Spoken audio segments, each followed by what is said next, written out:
Well, good evening and welcome to tonight's program, What's It Going to Take? Homelessness in Our Community. My name is Chris Barbie and I serve as Director of Development at Levine Museum of the New South. The homeless population is growing in our community. According to the Charlotte-Mecklenburg Housing and Homeless Dashboard, as of July of this year, there were 2,667 people experiencing homelessness in the Charlotte-Mecklenburg area. Tonight, our panelists will discuss homelessness, including insights from the 2021 Housing Instability Report by the UNC Charlotte Urban Institute. At the end of the presentation, it is our hope that we can walk away with answers as to how we can be helpful with this problem. Let's meet our panelists. First, Bridget Anderson is a research associate at the UNC Charlotte Urban Institute. Bridget earned her BA in sociology from Wake Forest University and holds a Master of Public Health from UNC Chapel Hill. Her role at the Urban Institute is to provide data insights on community issues, including homelessness and public health, as well as evaluation services to organizations in the Charlotte-Mecklenburg area. Our second panelist is Joe Hamby. Joe is currently the Director of Community Education at Roof Above, where he has been on staff since 2013. Until recently, he has focused much of his work there on helping men experiencing homelessness find meaningful employment and training opportunities. Prior to joining Roof Above, Joe was the youth pastor at Myers Park United Methodist Church and Providence United Methodist Church in Charlotte. He is a proud graduate of Wake Forest University and Duke Divinity School, two demon deacons. So, Bridget, as a research associate at the UNC Charlotte Urban Institute, what can you tell us about your institution and the work that you do, especially your insights on the state of housing instability and homelessness report? Thanks for asking, Chris. So for those of you who don't know us, the UNC Charlotte Urban Institute is the community research arm of UNC Charlotte. I like to say that on a day-to-day basis, I am working with nonprofit staff workers, city and county government officials, helping them to collect data and to understand that data in order to answer important questions such as, are my programs working, and how can I improve what I'm doing, improve the programs that we are using to serve clients in our community. And so that is the hat that I wear, the research and evaluation hat. And one of the clients that I do work with is Mecklenburg County Community Support Services. Over the last 5 years, we have worked together on the annual State of Housing Instability and Homelessness Report. And I'm going to share some of the key findings from last year's report with y'all. I've got a couple of PowerPoint slides to share. And as any good data person would bring, there's going to be a lot of graphs and charts that I'll try to walk us all through. And so I'm going to start here at the definition of housing. Oftentimes when we talk about housing or we talk about homelessness, we talk about it in silos, but it's important to know that housing is part of a continuum, and there are three main stops on that continuum. The first is stable housing, and that's where we all want to be. It's when we can afford to pay both our housing, whether that's mortgage or rent, and we can pay and afford to pay our other basic necessities. And so that's the first stop on the continuum. The second stop is housing insecurity. And when people find themselves housing insecure, it means that they are not able to easily afford to pay both their housing and their other basic expenses. They still have housing, but maybe they don't know for how long, or they're getting farther and farther behind on their rent and they're at risk for an eviction. And so in these situations, a household is housing insecure. And then the last stop along the continuum, and the one that we're talking about tonight, is homelessness. And homelessness can occur after someone has been housing insecure for a period of time, and they've kind of, it's the straw that's broke the camel's back. They lost the job that they needed to pay the bills, or something has happened and they don't have somewhere to go and they've found themselves sleeping on the streets or in a shelter. It can also happen suddenly, and it can happen to anybody. Somebody may be fleeing domestic violence and need to stay in a shelter. So these situations, there's no one size fits all. People come from all kinds of situations and may find themselves in a shelter or on the streets. So these are the three main stops along that homelessness continuum. And I bring this up because when we talk about the issue of homelessness, yes, it's important to think about those who are actively experiencing homelessness and what we need to do to improve those situations. But it's also important to look at the bigger picture and to understand, how do people arrive here? What are the bigger structural things that are leading to these chronic problems that we have in our community of having homelessness on our streets and in our community? So as any good presentation given in the last couple of years should have, I need to have a slide on COVID in here, because COVID has changed everything, including what homelessness looks like in our community. I'll start with the eviction moratoria. If y'all weren't aware of this, back during the pandemic, I'm going to say we're mostly past it, but in the middle of the pandemic, both Mecklenburg County, North Carolina, and the federal government had eviction moratoria, which meant that even if you weren't able to pay your rent, you weren't allowed to be evicted as part of a public health initiative. And this had some really important outcomes. The first one was that people who had lost jobs during the pandemic were able to stay in their housing, at least temporarily, and that helps those households find stability. The second was that eviction moratoria actually did succeed in their goal of reducing the spread of COVID-19 and reducing COVID-19 related deaths. And so that's really positive. However, there were obviously other impacts of COVID that are important to mention when we're talking about homelessness. COVID-19, the financial impacts of COVID-19 did not impact all households equally. In fact, racial and ethnic minorities and low-income households were hardest hit by the pandemic. And in this graph, you can see on the left-hand side, and I apologize, it's a little bit hard to see, but on the left-hand side, that shows the unemployment rates in May 2020, which was right after the pandemic began. And what it shows is that Black and Hispanic households had higher unemployment right after the pandemic began. And then on the right side, it shows that Black and Hispanic unemployment rates are still higher a year later than white households. And so Black and Hispanic households and low-income households have been hardest hit by the pandemic. And as we'll continue to talk about during this time, income and the ability to earn a living wage is crucial to being able to achieve stable housing.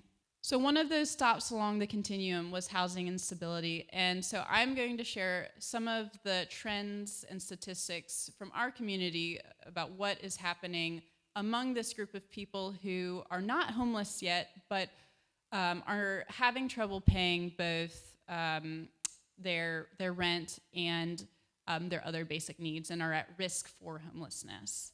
And so the first trend that we're seeing is that the cost of rent has been steadily rising in Charlotte over the last 10 years. This graph shows on the top in the light blue the median rental prices in Charlotte, and they've increased every year since 2012. The line at the bottom is what a minimum wage worker can afford to pay in rent each month. And you see that line is stagnant, and that is because minimum wage has not increased federally since 2009. The main takeaway from this figure is that there's always been a gap between what a minimum wage or a low wage worker can afford and the costs of housing in Charlotte. But that gap is increasing, especially over the last 5 years. This data is the most recently available data as of the report. It's 2019 data. Yep, 2019 data. But this trend doesn't show any sign of changing, even though there are 3 years between this and now. Well, when people are having trouble affording their housing, many times people are able to double up with other households, or possibly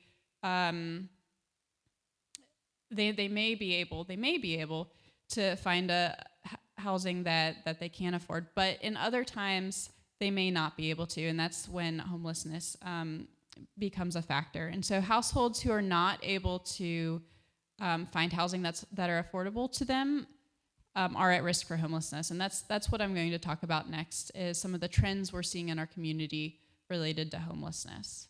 What this graph shows is that homelessness increased dramatically during the COVID-19 pandemic and has stayed at approximately 3,000 people. So about 3,000 people on a given day are homeless, are experiencing homelessness in Charlotte. And that has stayed the same for about the last year. And so what we're seeing is that month to month, each of these points represents a different month. The numbers fluctuate, but overall, this homelessness is not something that is going away on its own. Another trend that we're seeing is that the average length of stay in homeless shelters is increasing. This graph shows that in 2015, the average person stayed in a homeless shelter for 66 days. As of 2020, the average length of stay was 109 days. And so that's nearly twice as long.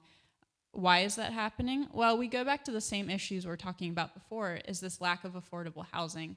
And when people have a harder time finding a place that's affordable to them, they're staying longer in shelters. And so what should you take from this? I've shown several statistics, several slides. I want you to take away two main things from this report that we've written and from this presentation. The first point is that the affordable housing inventory has continued to decrease, while the need for permanent affordable housing continues to increase.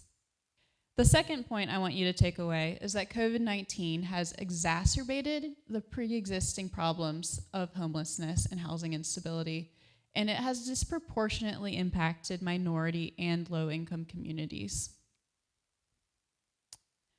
And so these are the two things that the data are telling us, or at least the two things that I want to get across in this presentation.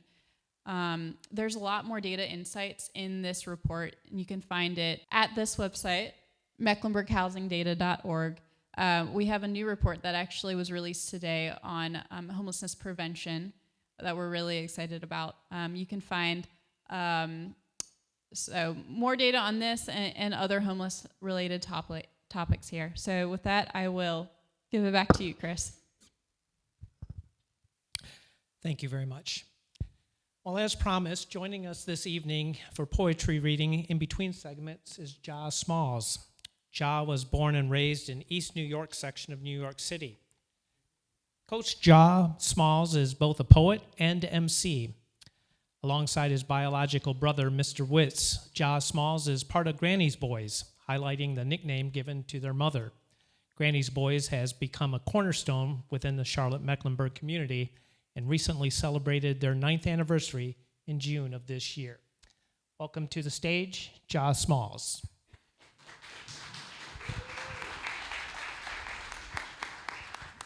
When I first mentioned, this book came about because of this moment right now.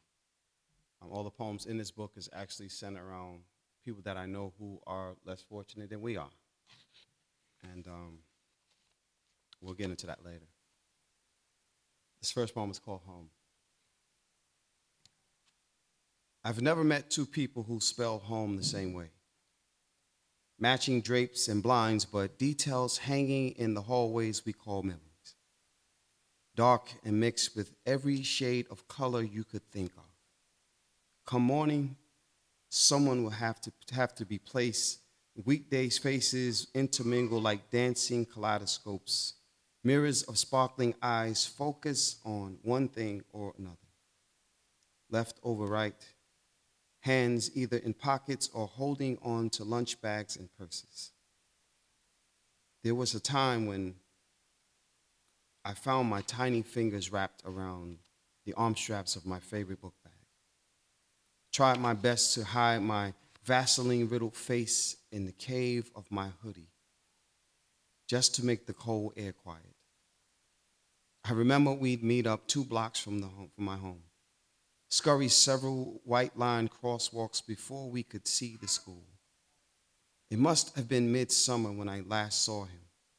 Same shirt, same bench, apparently searching for the same chuckles that once loved his speech. There was a time when hip-hop auto-toned our heartbeats. Slow jams gave our pulse the firewood to keep our young engines idled. The word tomorrow always made us safe.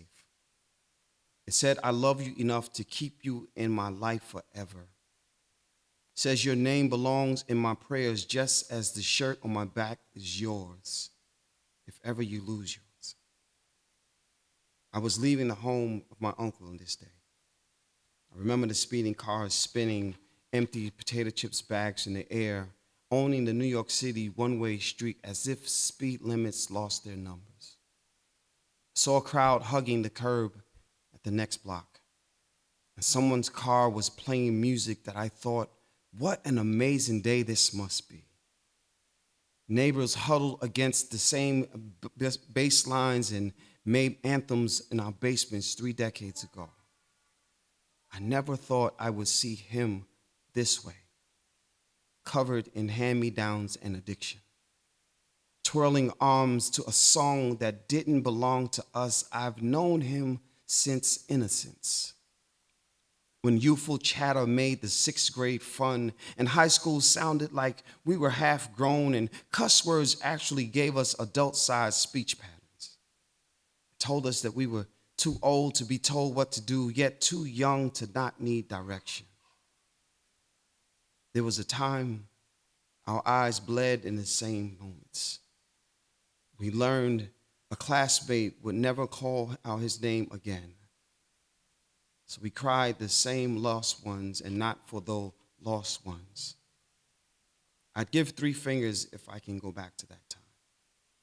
Suffer 4 nightmares and 1 spell wrapped in a bucket of sorrow for a simple 143 text that would say, I love you. I love you enough to fight whatever demons you cannot beat. Hold your hand through the process because sometimes that's all the support we need. Rarely have I ever placed regret and home in the same sentence. But this day was different. Hurt grabbed everything I thought I could claim. And he looked to my face, gasped as if he saw a ghost, and turned away and began dancing again. My friend. And I thought of this day often, worried if I should have stayed, and asked if he needed the kind of help I know I did not have. All I can remember was that walk, as I counted the footsteps leading to the train station. Every step before turning back, hoping to see that smile once again. The one that felt like the longest trip ever. All I really wanted to do on that day was stay home.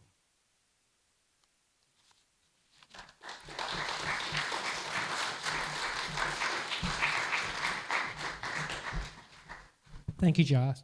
We'll be hearing more from him a little bit later in the program. I'm going to turn to you now, Joe. As the Director of Community Education at Roof Above, what can you tell us about your experience dealing with people with homelessness and your organization's efforts? Great. Well, thank you, Chris, and thank you, Levine Museum of the New South, for hosting this opportunity. I'm really excited to be here this evening. As the Director of Community Education, although I am quick to share that I have spent most of my career at Roof Above working with folks experiencing a at least assisting them in finding meaningful employment. So that's kind of where I've spent most of my time. But I'm delighted to be here tonight. And I want to say I really appreciate the title of this presentation tonight. What is it going to take? What is it going to take? There's an urgency in that question to me. And as I read the title for the presentation tonight, I thought of Martin Luther King Jr.'s The Fierce Urgency of Now. And I think we're all experiencing that in relation to homelessness. Well, we lost another great humanitarian this year. His name was Paul Farmer. I don't know how many of you are familiar with Paul Farmer? Paul Farmer, he died suddenly at the age of 62. He was the founder of the Public Health Initiative, which serves the most challenging countries, provides first-class public health to some of the most challenging areas in the world. And Paul Farmer was famous for asking this same question, what is it going to take in relation to the health needs of the most vulnerable populations in our world? And in a 2018 interview, Paul Farmer said this: "This is something I've been struggling with since I was a student. Socialization for scarcity. But scarcity for ourselves? No. Scarcity for our mom? No. For our own kids? No. We're socialized for scarcity for other people, and they're usually black or brown or poor. So then we start cutting corners. And so when it comes to homelessness in our community, we must resist with everything in us a socialization for scarcity. The idea that we don't have the capacity or know how to solve homelessness in Charlotte. We do. Our Roof Above website puts it out there in pretty plain language. Housing is the solution to homelessness.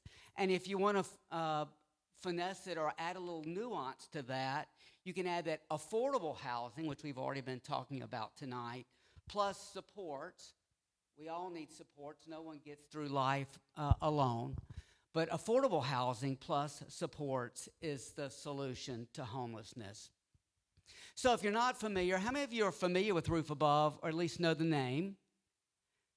In some audiences, Roof Above is rather new to some people. We are the 2019 merger of Urban Ministry Center and the Men's Shelter of Charlotte.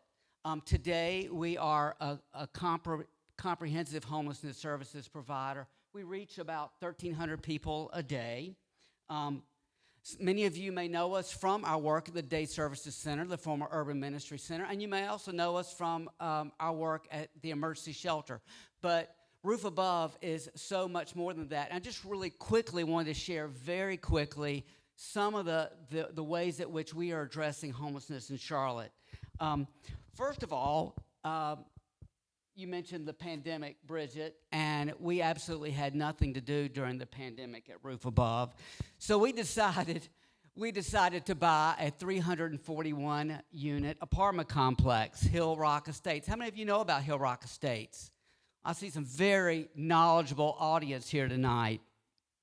So we bought a 341-unit apartment complex, and approximately 75 of those units are set aside for those who have been experiencing chronic homelessness. That is, they're probably not able to afford an apartment for over $200 a month. That's Hill Rock Estates. We just opened Southeastern Credit Union's The Rise on Clanton, where we converted a former motel into 88 studio apartments. We're really excited about that. And that's also for those who are experiencing chronic homelessness. You may already be familiar with Moore Place. Moore Place was really a first of its kind in Mecklenburg County. It provides 120 efficiency units for those, once again, who are experiencing chronic homelessness. We also have a phenomenal 9-month substance use treatment program called SABRE, which welcomes 64 new participants a year. That's a 9-month transitional housing program. And finally, one that you may not be aware of is MECFUSE. How many of you are familiar with MECFUSE? And good. I finally found something that you haven't heard about before. That's a partnership with Mecklenburg County that assists folks who have come out of incarceration. They may not find housing anywhere else in this city if not for the work of MECFUSE. And we're very proud of that program. And they currently are serving about 50 folks who need housing through MECFUSE. Well, that's a snapshot of what we do. That is by no means all that we do. And some of my colleagues are probably going, well, why didn't you mention what we're doing in scattered site housing? There are so many other aspects of that. If you want to go on our website, roofabove.org, you can find out so much more than I've been able to share tonight. My experiences with homelessness, my personal experiences. Father Greg Boyle, who is, in addition to Paul Farmer, is one of my heroes, says this: here's what we seek: a compassion that can stand in awe at what the poor have to carry rather than stand in judgment at how they carry it. Here is what we seek: a compassion that can stand in awe at what the poor have to carry rather than stand in judgment at how they carry it. And I've been privileged to hear hundreds of stories and to sit with men on many, many occasions over the years.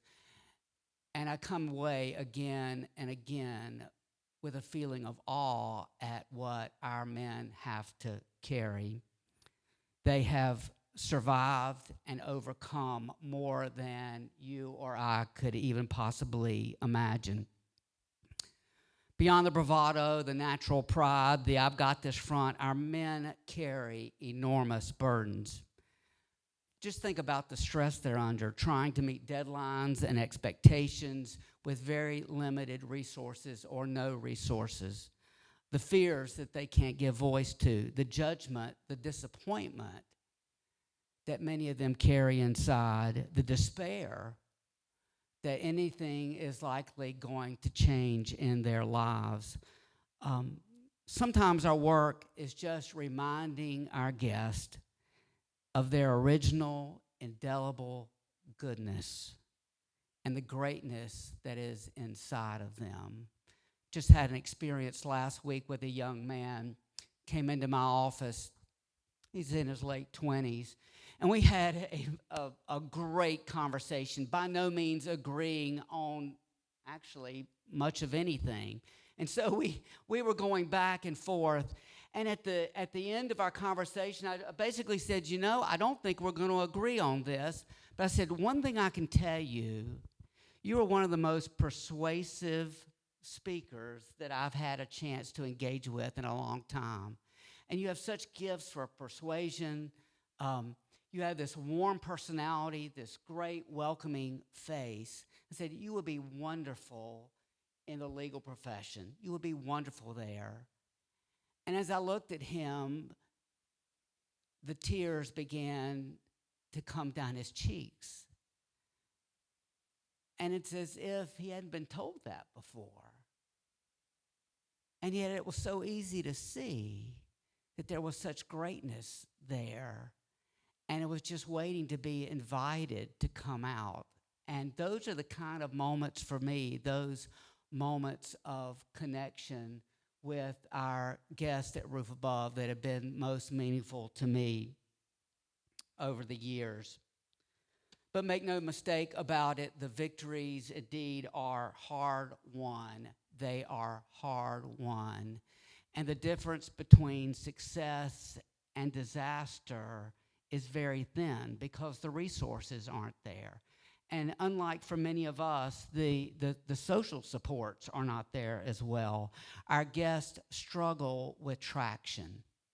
And that word kept coming to me, traction, just gaining traction, getting ahead. There's so much that they have to overcome to get where they want to get. One thing and one final thing I've learned is that when we put away when we set aside the service provider and the service receiver kind of designations, I find that as we just sit on even ground, I discover that we're all just lost in some way or another. All of us are broken, and we need one another. And in the words of Ram Dass, we're all just walking each other home. And I think that's what has been my experience working at Roof Above. Thank you, Joe, for that insight, and your compassion shines through, too. Thank you.